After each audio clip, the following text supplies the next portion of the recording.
Your heart is pounding, your palms are sweating, your stomach feels like it's tied in a knot. Most people feel those sensations and think, something's wrong. I'm anxious. I need to calm down. But an elite athlete feels those exact same sensations, the exact same chemical cocktail of adrenaline and cortisol, and thinks, I'm ready. The only difference between anxiety and peak performance isn't the feeling, it's the story you tell yourself about that feeling. If you're trying to eliminate stress, you are fighting your own biology and you will lose. It is time to stop fighting the pressure and start using it. Welcome to the Stress Advantage, powered by Breathe to Thrive. I'm your host, Shay Patel. If you're a coach and an executive and an athlete, or just someone who refuses to settle for average, you know that the wellness industry has lied to you. They tell you that the goal of life is to be zen, to be calm, to avoid stress at all costs. But you don't operate in a zen garden. You operate in the arena. You have quotas to hit, weights to lift, and decisions to make. You don't need to be relaxed. You need to be lethal. This podcast is not about avoiding stress. It's about harnessing it. Let's talk about the elephant in the room. We live in a culture that demonizes stress. Everywhere you look, the advice is the same. Reduce your stress. Take a deep breath. Just relax. If you're a high performer, that advice isn't just unhelpful, it's actually dangerous. Think about the last time you had a massive deadline or a championship game. Your body was buzzing with energy. If somebody told you, just relax in that moment, what happened? You probably got frustrated. You probably felt more anxious. Why? Because your body was trying to gear up for battle and you were trying to sedate it. There is a concept in sports psychology called the IZOF, the individual zone of optimal functioning. Some people prefer and perform best when they are chill, low heart rate, calm. But a lot of us, we perform best when the pressure is on. When we try to force ourselves into a state of calmness that doesn't match the demands of our environment, we create a conflict between our biology and our psychology. That conflict is what destroys performance. I created Breathe to Thrive because I was tired of seeing elite performers trying to meditate their way out of a high pressure situation, myself included. You don't meditate in the middle of a CrossFit workout. You don't meditate when you're negotiating $1 million contract. You regulate. And there's a massive difference between relaxing and regulating. Relaxing is checking out, which is okay. Regulating is tuning in. Relaxing is lowering the energy. Regulating is channeling the energy. To understand this, we have to look under the hood. Let's get technical for a few minutes. When you face a stressor, whether it's a barbell or a difficult email, your brain perceives a threat. Specifically, the amygdala, the alarm bell, rings. It signals the hypothalamus, which signals the pituitary, which signals the adrenals. This is the HPA axis.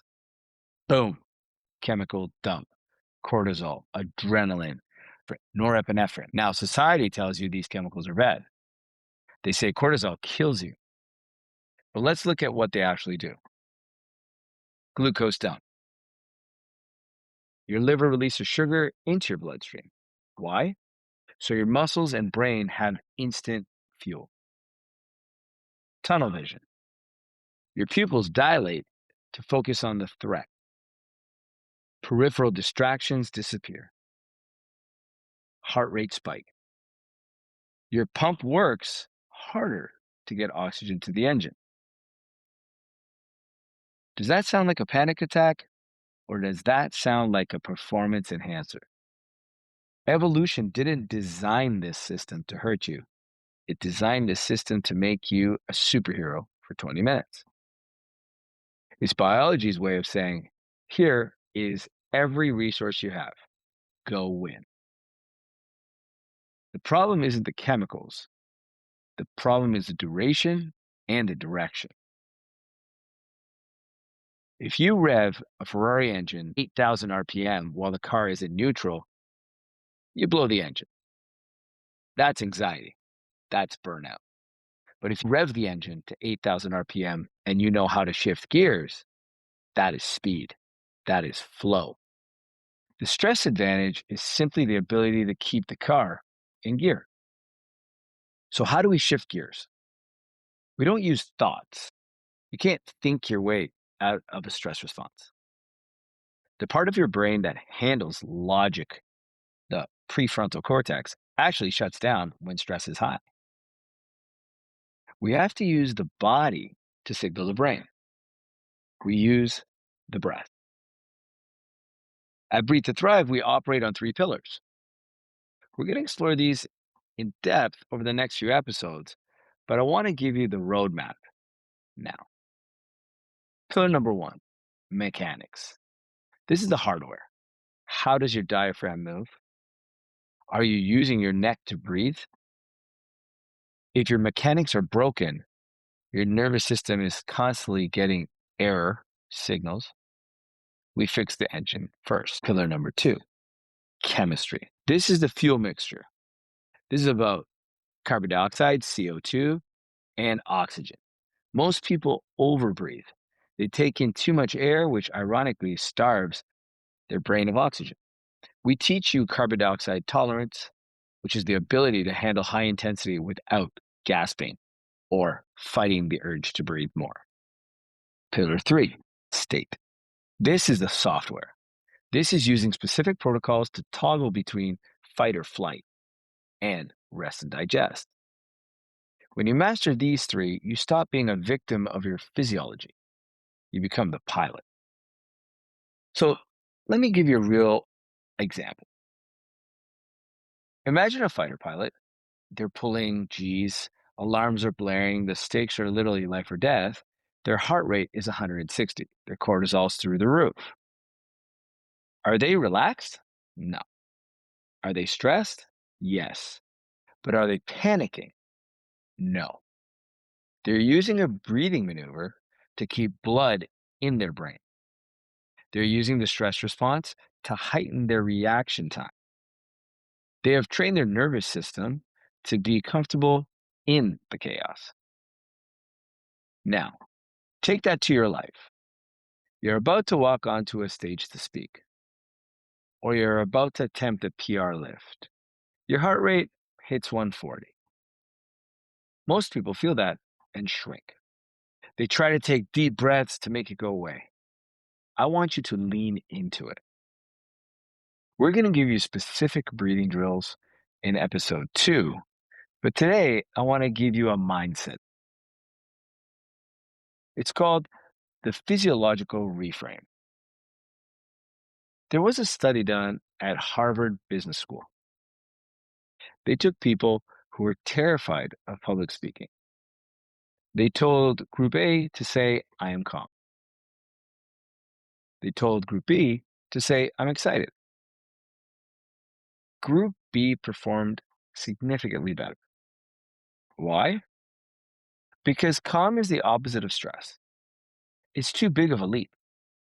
Your brain knows you're lying, but excitement is almost identical to stress. It's high energy, it's high arousal. So here's your homework for this week. The next time you feel the pressure, the sweaty palms, the racing heart, do not try to calm down. I want you to say this phrase. My body is mobilizing energy for what I'm about to do. Label it as fuel. Take that energy and put it into the barbell. Put it into the presentation. Don't waste it trying to relax. Use it to win. This is just the beginning. We have laid the foundation today. Stress is not the enemy, it is energy. In the next episode, we're going to take a look at the hardware. We're going to break down the sympathetic and parasympathetic systems. And I'm going to show you how to use your breath to switch between them like a light switch. We're also going to bust the biggest myth in the industry: why taking a deep breath might actually be making your anxiety worse. If you're ready to stop fighting your body and start mastering it, hit that subscribe button, leave a review if this resonates with you. It helps us get this message to more high performers like you. I'm Shay Patel, and this is the Stress Advantage. Turn the pressure into power. Let's get to work.